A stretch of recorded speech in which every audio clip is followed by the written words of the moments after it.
জীবনে একবার হলেও এই রেসিপিটি ট্রাই করে দেখবেন। আমি কথা দিচ্ছি, স্বাদ একদম মুখে লেগে থাকবে। আর এই মাত্র একটা আইটেম দিয়ে আপনি পুরো এক গাবলা ভাত খেয়ে ফেলতে পারবেন। খেতে এতটাই মজাদার। তো চলুন এই সহজ আর মজাদার রেসিপিটি দেখে নেওয়া যাক।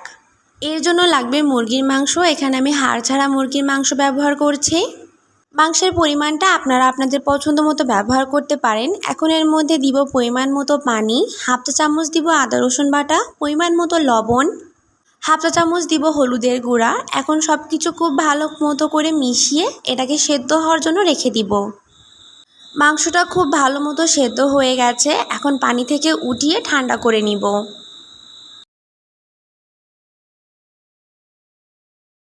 এখন একটা প্যানের মধ্যে নিয়েছি রান্নার তেল। তেলটা পরিমাণের থেকে একটু বেশি এখানে ব্যবহার করেছি।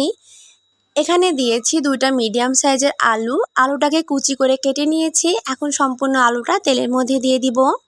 সাথে দিব পরিমাণ মতো লবণ আর সামান্য একটু হলুদের গুঁড়া দিয়ে আগে খুব ভালো মতো করে মিশিয়ে নিব। চুলার আঁচটা অবশ্যই হাই ফ্লেমে রাখতে হবে। আস্তে আস্তে এই আলুগুলোকে ভেজে নিব। আলু একদম মুচমুচা ঝুরি ভাজা মতো করে ভেজে নিব। যখন এরকম একটা সুন্দর কালার চলে আসবে তখন তেল ঝরিয়ে উঠিয়ে নিব। নর্মালি এইরকম আলু ভাজা কিন্তু ডাল দিয়ে খেতে অনেক বেশি মজা লাগে। আলু ভাজাটা তেল থেকে উঠিয়ে নিয়েছি। আর এখানে তেলের পরিমাণটা কমিয়ে পরিমাণ মতো তেল নিয়েছি। তার মধ্যে দিব 1 কাপের মতো পেঁয়াজ কুচি। এখন এর মধ্যে দিব 2টা এলাচ, 3 থেকে 4টা দারচিনি, দিব একটা তেজপাতা আর 5 থেকে 6টা দিব গোলমরিচ। এখন আস্ত মশলার সঙ্গে পেঁয়াজটা একটু নরম করে ভেজে নিব।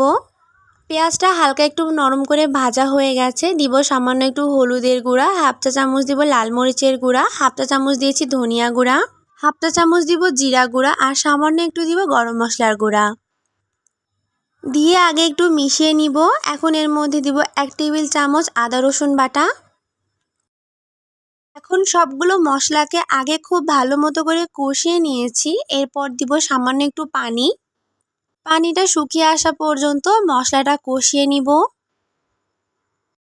কিছুক্ষণের জন্য ঢাকনা দিয়ে মশলাটা কষিয়ে নিয়েছিলাম। মশলার ওপরে এরকম হালকা হালকা তেল ভেসে এসেছে। এখন একটু নেড়ে চেড়ে মিশিয়ে নিয়েছি। আগে থেকে সেদ্ধ করে রাখা মুরগির মাংসটাকে এরকম ঝুরা করে নিয়েছি। সেইগুলো সম্পূর্ণই মশলার মধ্যে দিয়ে দিব। এখন মশলার সঙ্গে খুব ভালো মতো করে ভেজে নিতে হবে।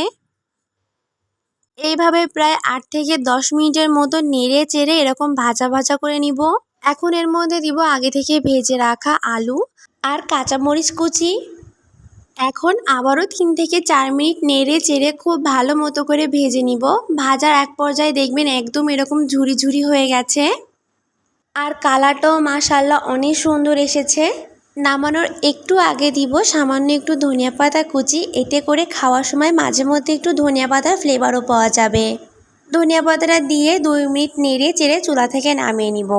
এইভাবে একবার যদি এই মাংসের ঝুরাটা খান, কথা দিচ্ছি যাকে খাওয়াবেন সেই এই রেসিপির ফ্যান হয়ে যাবে। খেতে এতটাই মজাদার আর একদম ঝুরঝুরা। আমার তো তৈরি করার সঙ্গে সঙ্গে শেষ হয়ে গেছে। আশা করি আপনাদেরও ভালো লাগবে। দেখা হবে নতুন আরেকটি ভিডিওতে। আল্লাহ হাফেজ।